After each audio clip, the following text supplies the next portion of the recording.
Hello বন্ধুরা, আজ আমি আপনাদেরকে একটি সেটিংস দেখাবো।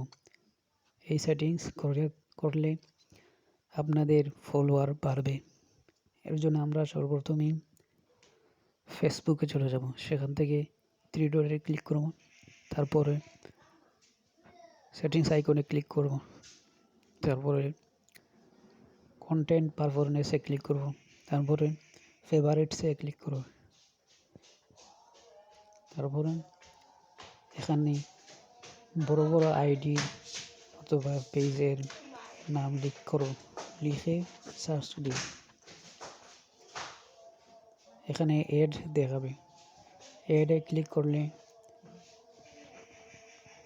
তাদের যে কোনো সময় পোস্ট করলেই আমরা সবার আগে দেখতে পারবো।